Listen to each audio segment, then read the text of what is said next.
Hello everybody and welcome to the Showcast, a series of candid conversations on film and the audiovisual industry, brought to you by The Film Verdict and hosted by yours truly, Matt Micucci. And today's episode was recorded live at the 2024 edition of Meeting Point Vilnius, which took place within the context of the Vilnius Film Festival in Lithuania.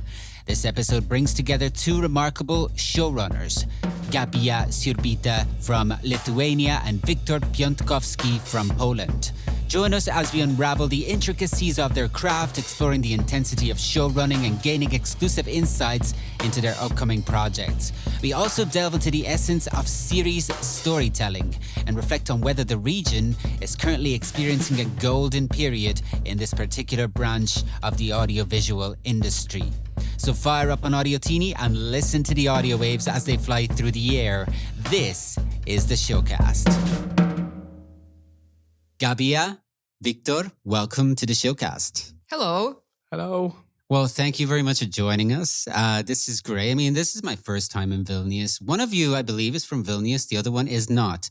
Listeners, can you guess which one it is? No, I mean, Gabija, you are from, are you originally from Vilnius? Yeah, I'm a totally native one. Okay, excellent. Well, thank you for welcoming us to your native city here in Meeting Point Vilnius. So this is a great, obviously a great industry event. Very quickly, what are you guys doing here this year, at this moment in time here at Meeting Point? I am pitching a new TV series, my first English language TV series here called Jellyfish in the Moon. English language TV series? Yes.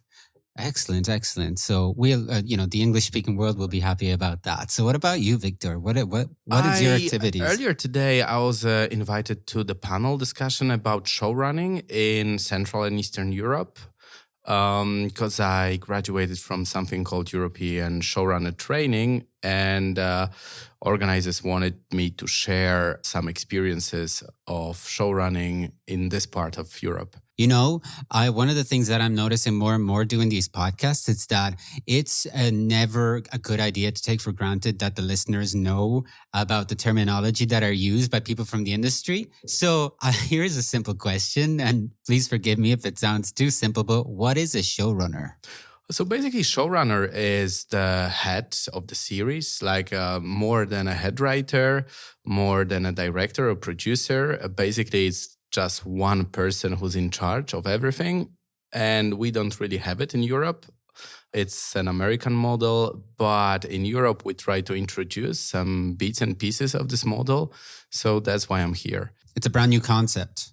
Not in so Europe. In Europe, yeah, it is. You're doing that job as well. Yes, I'm showrunning. How does one get the inspiration to be a showrunner, I guess for me, personally, it's two in one. One part of my brain really like numbers and financials. And another part of my brain is really creative and good with words. So I think if you want to be a showrunner, you need to be good in both. You need to be producer and the writer, and those two combined together. So when I was working as a producer on the feature films or the co-writer, I never felt that I'm in my shoes, not in the right shoes. And when I found out about the showrunner's position, it actually just clicked for me that now I can use both parts of my brain in one project instead only of one. But also, that suits you, but it sounds like you have to be able to achieve a balance, right? Between the two, the creative side and the more practical, financial, and all of that side. Yeah, and you need to be a total control freak. That I am. You are? Yes, I am. That's good. It's good to know. It's good to know, So like Wiktor, do you also feel like a control freak now? No, not really. I like to cooperate a lot, but at the end of the day, somebody has to take a call and take responsibility for it. So I'm fine with it. I can do it, and it gives me lots of pleasure as well. But I completely agree with you. It's like two sides of this business, the financial side and the creative side that combine in this one head, which is really amazing. I love it too. Now, well, while we're still discussing this, because this is really interesting, what do you find challenging about it? Because we know what you love about it, but there's got to be some challenging aspects to it as well. Of course, yeah, lots of it. Yeah, like basically it's like 24/7 job. It's like you're always working. You can get calls in the middle of the night and lots of stress and pressure. But at the end of the day, it's fun. So it's a great job. It's complicated. Also, because when you say in Europe that you are a showrunner, people look strange at you and they're like, oh, so you are also the producer and the writer. So maybe you are a bad producer, or maybe you are a bad writer. So it's kind of like you need to show yourself in the both positions that you are good at both, instead of showing that you are good only in one of them. So I think that's a little bit complicated. And then, of course, I think for all of us, especially in the eastern and central part of Europe, the biggest problem is actually to get the money for the shows to be made and for bigger countries to believe in us and co-produce with us. Yeah, I agree. But I think it's changing a little. Like, I don't know, like a week ago, I was at Series Mania in Lille, and in the big pitching competition where like people from all over the world applied, out of, I guess, 15 or 16 projects, I think at least 4 were from our part of Europe. I pitched one project. Theodora, my colleague from the panel, earlier today, she pitched another one. There was one from Slovakia. And I think one more from Central Eastern Europe. So it's changing a little bit. But you're right. We still have to work harder to make those guys trust us. Fascinating. Okay, so since we've introduced new projects a little bit, and maybe we will return to this theme of like showrunner, because it is really interesting and something that maybe hasn't been talked about as much yet. But let's talk about new projects. And Wiktor, you brought it up first. So you were at Series Mania recently. First of all, what was the experience like? Because some people might not have been able to make it. Great. I love this festival, but I think it's the biggest pitching event, or at least the biggest pitching stage, because it takes place in a huge theater for like, I think 800 people. So it's massive. And I pitched a Polish-Irish/European show with my Irish friend. And it was great because we had lots of meetings. We met new people. But now it's all about, following up, writing, and making them still interested in your project. How appropriate! I am from Ireland. I know. Yeah, you mentioned it, so that's why we didn't get around to. Yeah, it's cool because. Are you allowed to tell us something about what the series is about? Oh, I can tell a little bit because it's about. It's based on a real character that is in jail in Poland. It's an ordinary lady who fooled lots of people, and she has embezzled over 100 million euro. Great, fascinating story. And me and Johnny Farrelly, my Irish friend, we were looking for a project to work on. And since the Polish community is pretty big in Ireland, and we thought that this could be a great organic arena to start the story. And then the story grows bigger, like it's all over Europe. And now we are looking for partners in Ireland, Poland, but also all around Europe. It sounds exciting, Wiktor, and I wish you all the best with it. Now, Gabija, what about your project? I'm getting nervous all the time when talking about my project. No, it's perfectly understandable, but this is really an important project. It's a landmark project for you. So can you tell us a little bit about it? As much as you'd like. I have now 3 projects on my hands, 3 TV series. One is actually Ukrainian, Lithuanian, Irish co-production. Somehow Ireland is always in the mix now. Good to hear. Hopefully I can get some of that sweet. No. It's very nice project about women, done by women. So we'll see how that goes. Then I have Lithuanian Norwegian co-production. It's an international divorce story and a custody battle between 2 families from 2 different countries. One rich family, one poor family, and they are fighting over a little girl. And then I do have English language TV series, Jellyfish in the Moon, and it's a dark fairy tale about discrimination. Wow, that's excellent.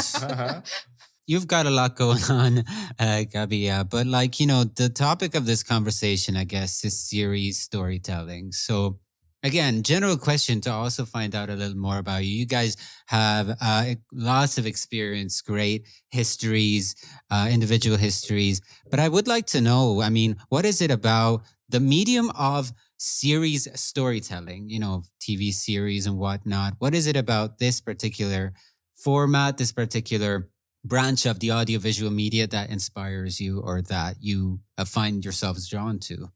For me, I think it started when I was maybe 10 or 11, and I was telling my sister fairy tales in the evening before she was going to sleep.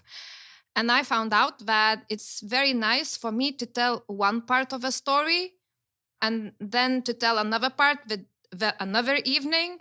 So that story just went like a TV series, but just like an audio TV series. So I just liked that prolonged type of storytelling where characters evolve through like months and months of. Gotcha. Yeah, because it's unique. Like, that is a unique feature of series storytelling.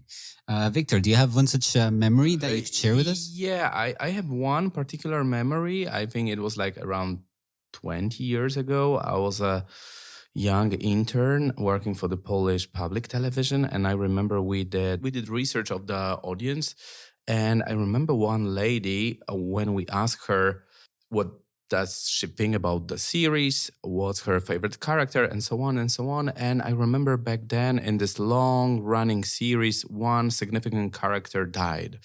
And she said that she felt like she lost a member of her family, and that really moved her. And then I realized it's the same with me. Like when a long-running series, I know, like The Sopranos, when the series that I loved ended, I had a feeling that I lost friends. So for me, it's about people, that are close to me that I watch every week, or now I binge watch them one after another episode. But it's about like new friends. That's it, like it's great stories in different episodes, but also it's people, that I love and I'd love to spend time with. Do you agree with that, Gabija? Because, and you bring up a good point, Wiktor. I mean, at the end of the day, in series storytelling, we are actually, the characters of these stories actually become part of our lives. They're granted more time, and they're, because of their nature, they're sort of, granted more time to become part of our lives. Would you agree with that?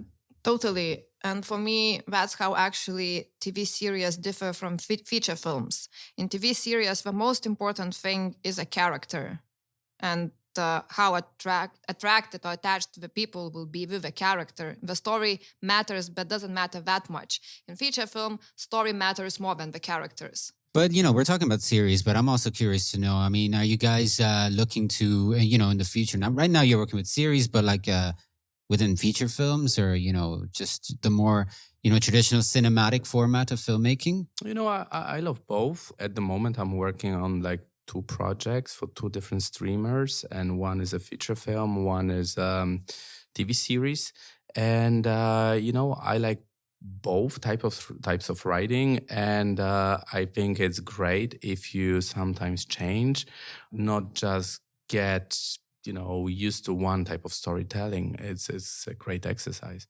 How do you feel like, the scene of series filmmaking, I guess we can call it series filmmaking, right? Yeah. Yeah, because I mean, people, again, terminology, it's like, but it can be really confusing, but series making, let's say. But how has the quality improved over the years within this region? Because it seems like over the past years, it's been the talk of the town.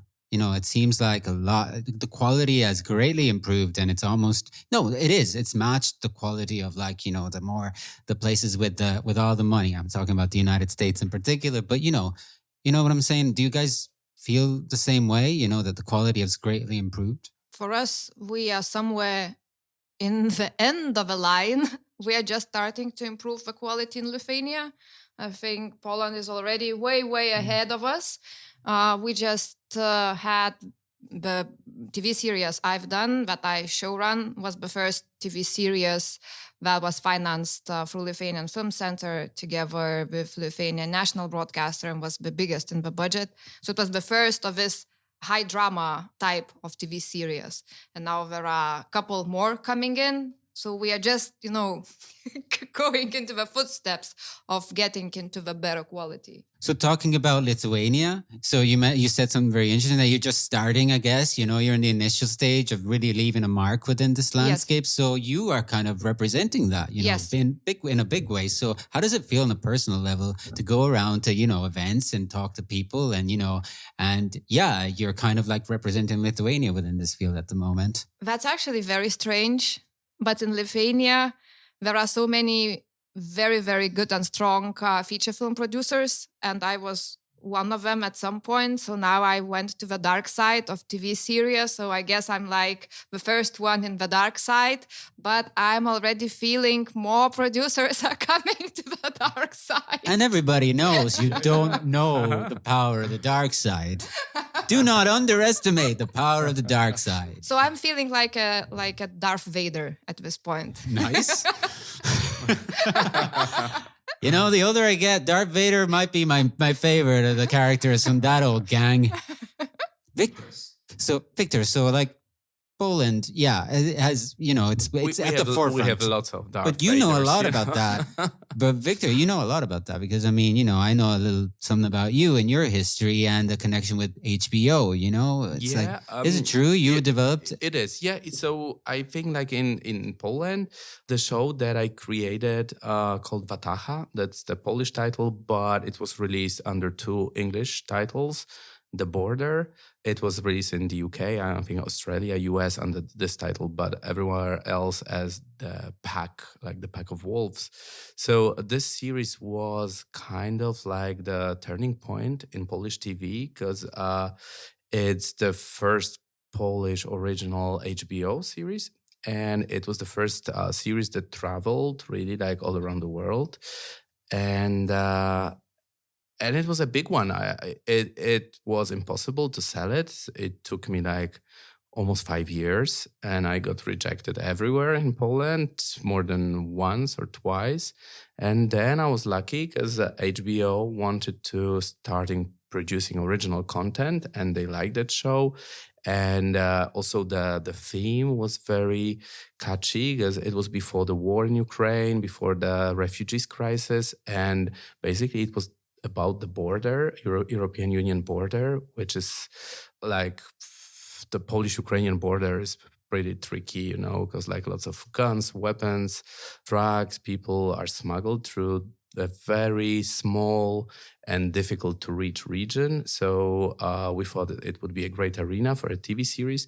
So we did it like 10 years ago. And then a lot has changed. Really, like in Poland, we've got big streamers. Netflix produces a lot in Poland. Now Disney, Sky Showtime. We had Viaplay. I did the first Polish Viaplay series. Unfortunately, they are leaving our part of Europe. They are living everywhere. Yeah, maybe they will stay in Scandinavia, but maybe not. Pulling out. They are yeah, they are. But I know that we are pretty lucky in Poland because it's like almost 40 million people. So they see us as the biggest country in this part of Europe, especially now with Russia kind of like not existing in terms of like culture and TV landscape. So we are the most important market for them.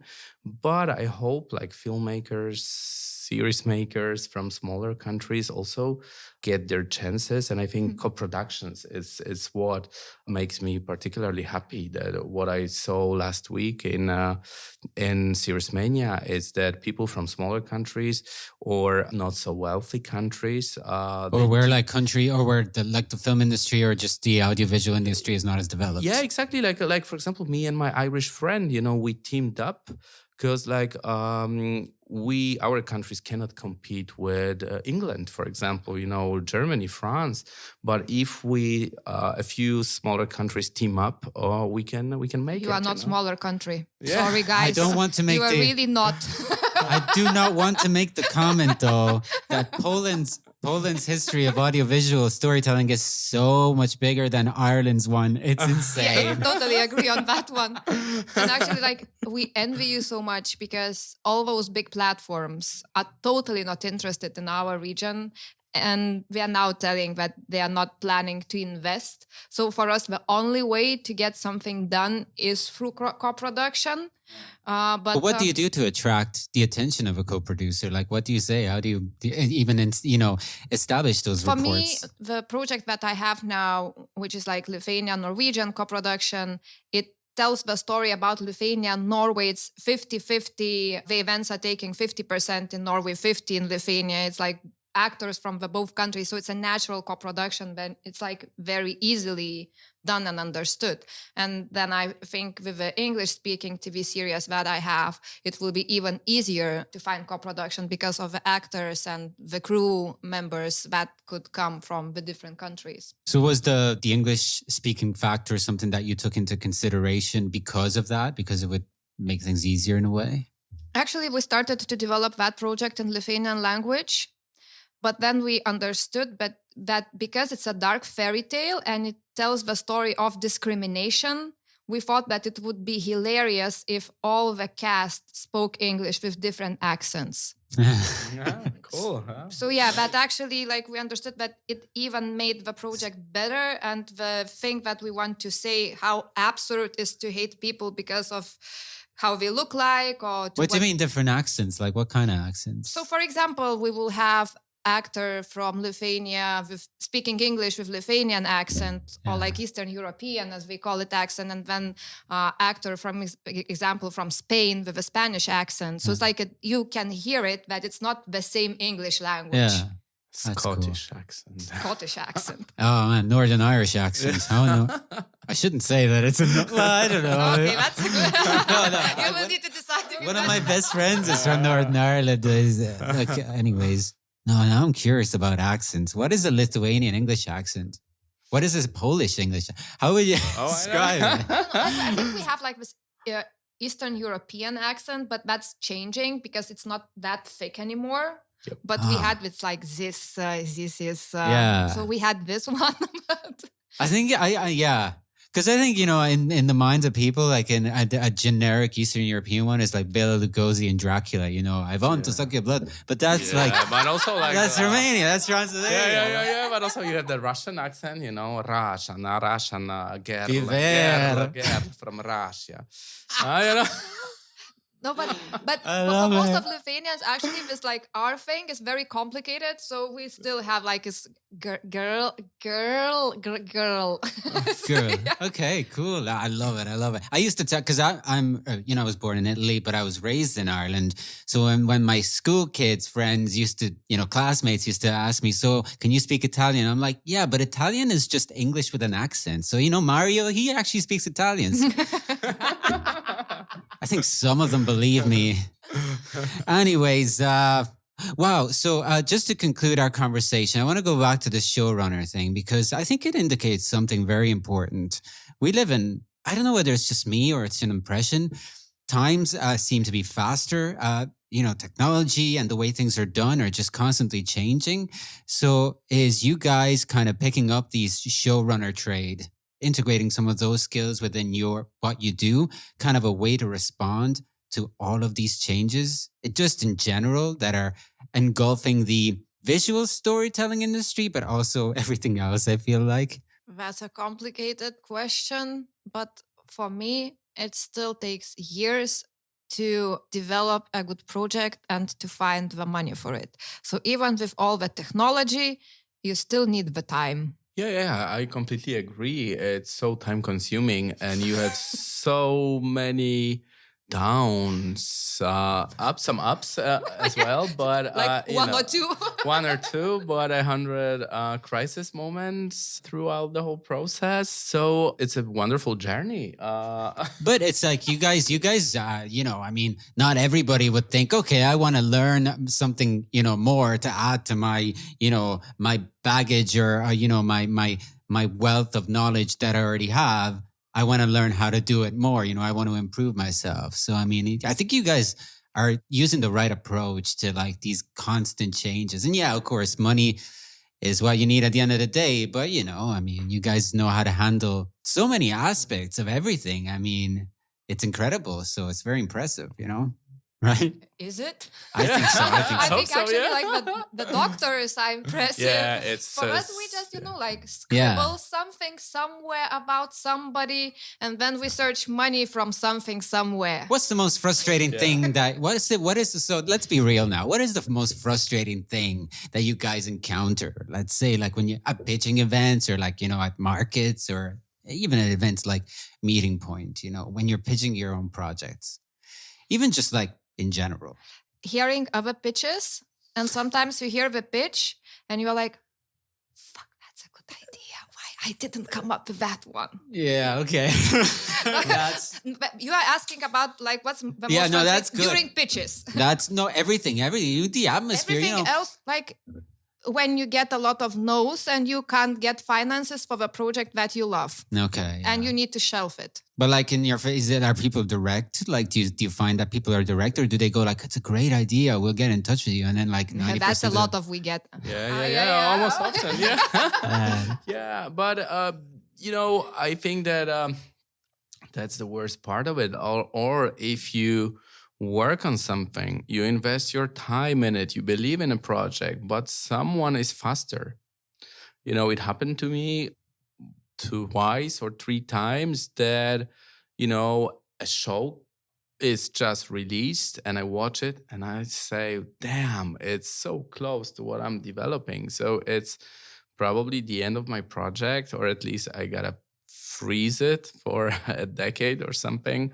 So it can be frustrating. But, you know, sometimes with rejections, you know, we are experienced, so we got rejected so many times that we are not so fragile. But I'm still crying. yeah, we are, but we know how to deal with it, right? So How the do first you deal with it? But I think it's share your knowledge. How do you do it? I need that skill in my everyday life. You I know- get rejected all the time. I don't know what it is about me. Go ahead. You know, I think the worst type of rejections are, I know, like an hour ago, I got a rejection from one of the platforms, but it was a very specific message why they don't want the show that I pitched them.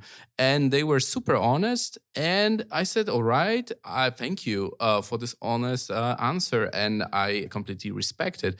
But sometimes, you know, what's behind the rejection is something that can really piss you off, right? So I don't know, when you get rejected, not because the project is not good enough, but when, I don't know, like your credits are not good enough, or if it was pitched by someone else from another country or region, or like, you know, like it can be not nice, but, you know, at the end of the day, you have to deal with it and prepare a new pitch for the future. And then what I also like totally hate in the form of rejection is that when people tell you, oh, it's definitely yes, but we need a little bit more time for the last decision, but don't give a project to anybody else because it's 99% yes. And then they drag you and they drag you and they drag you. And after half a year, they say, oh, it's no. It's like out of nowhere, and you stupid, you just like didn't search for anybody else because you thought it'd say 99% yes. So what do you do? What do you do in those circumstances? How do you handle it? Like even on a personal level? You go to the boxing ring. No, but really? Like, do you box? I wish. Do you meditate? Do you do something, you know? I do now. Now you do. I do now, yeah. I think these are important aspects that maybe people don't talk about as much, but it's hard to get, like, you know, you'd speak with someone, like you said, you know, sometimes they tell you 99%, yeah, we're going to go with your project. But then at the end of the day, you know, 6 months later, they come back as like, you know what, we actually completely forgot about you. Who are you?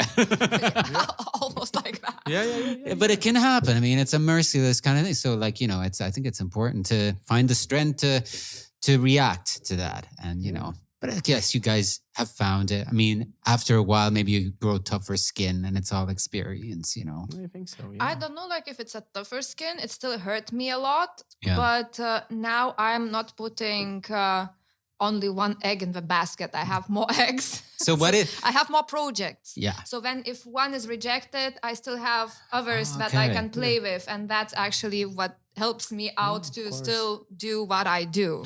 But I think you are completely right. I remember, I think it was Kobe Bryant who said that, no matter how many times you miss, you should take another shot. And at some point, you'll get those points.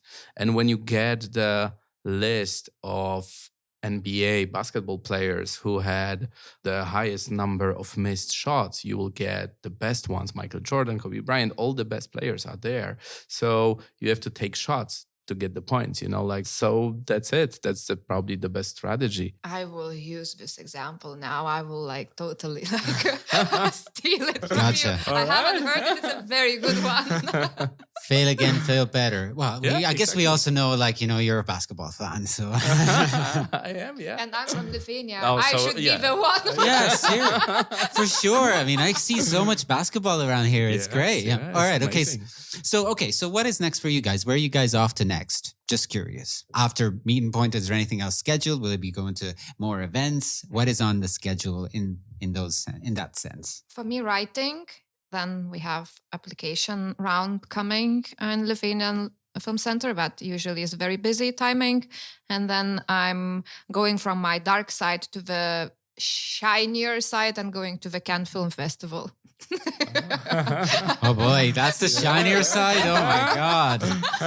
What is you mentioned writing. So I always ask people who mention that word, what is your favorite? That word. That word. It still has power. I don't even know where that's from. I just quoted something and I have no idea. Whatever. Anyways, what is your favorite time of the day to write? I don't have any favorite time of the day to write. I just need to show up. For me, it's work. Do you write with pen on paper still or all digital? I write sometimes the ideas, the characters, the certain thoughts that come up. I still like to use my pen, or if I'm working with the board to put the structure on it, I work with a pen. But when I'm writing the scenes, I'm usually working on the computer. Gotcha. I'm always curious to know. Wiktor, where are you going to next? What's your plans? Wow. So first, because this is my last stop and I started almost a month ago. First, it was Berlinale. Then I was in Amsterdam, in Sofia, then Prague, Lille, now Vilnius. So now I'm looking for, it's like a long round of events. So my family, they've got some issues with that. So to solve this problem, you know what? This is another thing that deserves a podcast all its own, right? Real life, outside of the projects and everything. But anyways. So we are going to Spain together for a short vacation. And then I'm going back and I've got lots of work to catch up with, tons of it. Now, be honest. When you go to a vacation, are you leaving the laptop at home or are you bringing it with you? No, I always bring it. I even took it to a jungle in Asia. That's a good one. Did they have good internet connection? No. When you are writing, you don't need internet. That's true. That's true. That is true. It could even help. Well, guys, this has been amazing. This has been a fantastic conversation. Thank you very much for joining me. Thank you for having us. Well, I hope you enjoyed our latest episode from this year's edition of Meeting Point Vilnius. We'll have one more conversation to share with you from this renowned audiovisual industry event, so you can look forward to that and more. And to make sure you never miss a single new episode, make sure that you follow TFV Network on your favorite podcast platform or visit our website, filmverdictnetwork.com. Till the next time, from the Film Verdict, this is Matt Micucci signing off. See you soon.